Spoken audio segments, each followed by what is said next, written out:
শুরু থেকে শেষ পর্যন্ত দেখার জন্য অনুরোধ করছি। এবং আজকে যে সমস্ত শব্দ এবং বাক্যগুলো আলোচনা করা হবে এগুলো আপনি ডেইলি প্রতিদিন প্র্যাকটিস করবেন। যত বেশি প্র্যাকটিস করবেন আপনার জন্য উপকার হবে। তাহলে আর দেরি না করে চলুন আজকের ভিডিও আমরা শুরু করি। আমরা আশা আশা শব্দ দিয়ে শুরু করব। আশা অর্থ হচ্ছে কি রাতের খাবার। আশা রাতের খাবার। এই আশা শব্দ দিয়ে আমরা বাক্য গঠন করতে পারি এভাবে, মিটা আখিল আশা, রাতের খাবার কখন খাবে। মিটা অর্থ হচ্ছে কি কখন, আখিল অর্থ তুমি খাবে, আশা অর্থ হচ্ছে কি রাতের খাবার। মিটা আখিল আশা, তুমি ডিনার কখন করবে বা তুমি রাতের খাবার কখন খাবে। মিটা আখিল আশা। অথবা আপনি এটাও বলতে পারেন রাতের খাবার কখন রান্না করবে।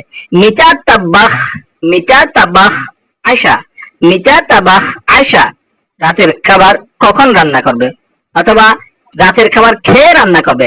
মিনু তাবাখ আশা, মিনু অর্থ হচ্ছে কি খেয়ে, তাবাখ অর্থ রান্না করবে, আশা অর্থ রাতের খাবার। এরকম করে করে আমরা আশা শব্দ দিয়ে বিভিন্ন শব্দ বিভিন্ন বাক্য তৈরি করতে পারি।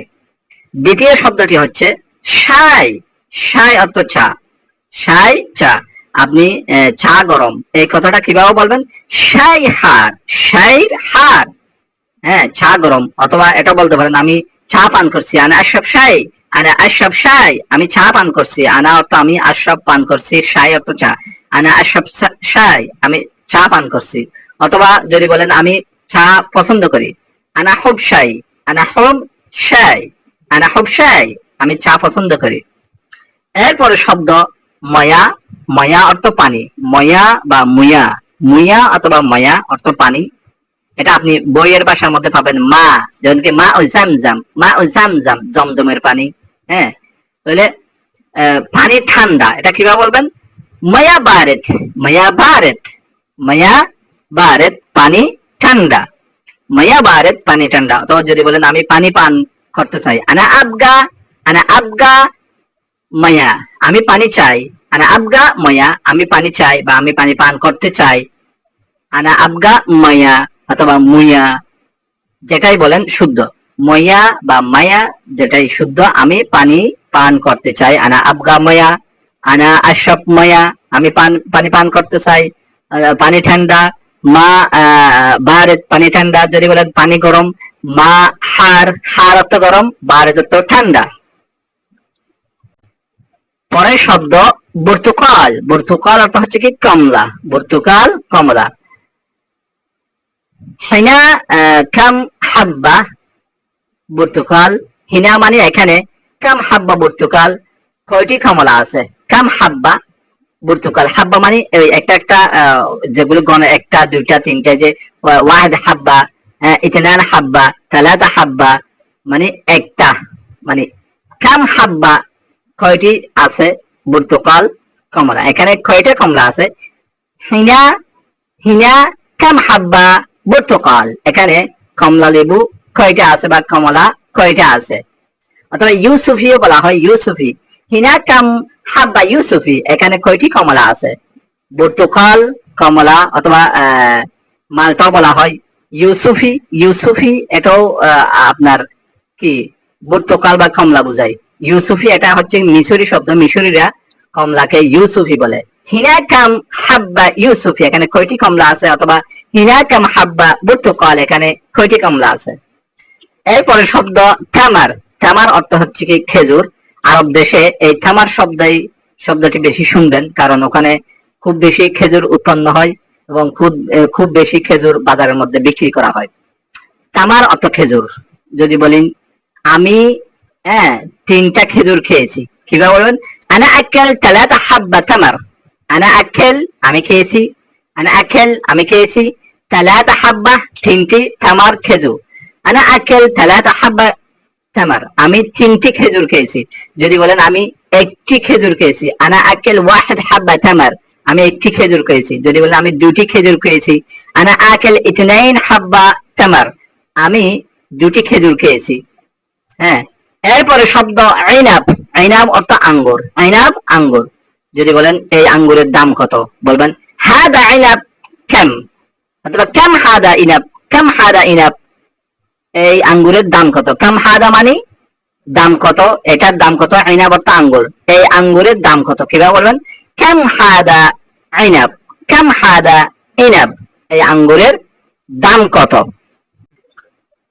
পরের শব্দ মারিদ, মারিদ অর্থ অসুস্থ। আপনাকে কেউ জিজ্ঞেস করলো কেইফ আনতা, তুমি কেমন আছো, কেইফ হালেক, তোমার অবস্থা কেমন, তুমি কেমন আছো। আপনি যদি কি একটু অসুস্থতা ফিল করেন তখন বলবেন আনা মারিদ, আনা মারিদ, আমি অসুস্থ, আনা মারিদ, আমি অসুস্থ। অথবা আপনার কাছে কেউ জিজ্ঞেস করলো কেইফ মুদির, হ্যাঁ কেইফ মুদির, তোমার মুদির কেমন আছে। আপনি যদি কি বলতেছেন আমার মুদির অসুস্থ এখন, তখন বললেন মুদির মারিদ, মুদির মারিদ, হ্যাঁ মুদির এখন অসুস্থ আছে, মুদির আমার কফির এখন অসুস্থ আছে। অথবা যদি বলেন তুমি কি অসুস্থ, হ্যাঁ তুমি কি অসুস্থ, হাল ইনতা মারিদ, হাল ইনতা মারিদ, তুমি কি অসুস্থ। অথবা ইনতা মারিদ, ইনতা মারিদ, তুমি কি অসুস্থ, একটু ধাক্কা দিয়ে বললে কোয়েশ্চেন হয়ে যায়, প্রশ্নবোধক হয়ে যায়। ইনতা মারিদ, তুমি কি অসুস্থ। এমনি নরমালি বললে ইনতা মারিদ, তুমি অসুস্থ। যদি কি বলেন তুমি কি অসুস্থ, তখন একটু ধাক্কা দিয়ে বলবেন ইনতা মারিদ, ইনতা মারিদ, তুমি কি অসুস্থ। এরপরে শব্দ সোরা, সোরা, সোরা, সোরা অর্থ হচ্ছে কি তাড়াতাড়ি করো বা তাড়াতাড়ি। যদি আপনি বলেন একটু তাড়াতাড়ি আসো, তাআল সুরা সুরা, তাআল সুরা সুরা, তাড়াতাড়ি আসো। অথবা যদি বলেন কাজটি তাড়াতাড়ি করো, ইয়াল্লা সুরা সুরা, ইয়াল্লা সুরা সুরা, তাড়াতাড়ি করো। এরপরে শব্দ ফুলুস, ফুলুস অর্থ টাকা, ফুলুস টাকা বা মুদ্রাকে বলা হয়। হ্যাঁ, যে কোনো দেশের মুদ্রাকে বলা হয় ফুলুস, ফুলুস, ফুলুস মানে মুদ্রা। যদি বলেন আমার কাছে কোনো টাকা নাই, টাকা পয়সা কিছু নাই, তখন বলবেন মাফি ফুলুস, মাফি ফুলুস, টাকা নাই, মাফি ফুলুস, আমার টাকা নাই। আনা আবগা রাতিব, আমার বেতন দরকার, মাফি ফুলুস, আমার পকেটে কোনো টাকা নাই, আনা আবগা রাতিব, আমার বেতন দরকার।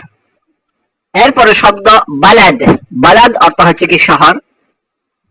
ইনতা মিন ওয়াইন বালাদ, তুমি কোন শহর থেকে। ইনতা মানে তুমি, মিন ওয়াইন থেকে, বালাদ অর্থ শহর। ইনতা মিন ওয়াইন বালাদ, ইনতা মিন ওয়াইন বালাদ, তুমি কোন শহর থেকে।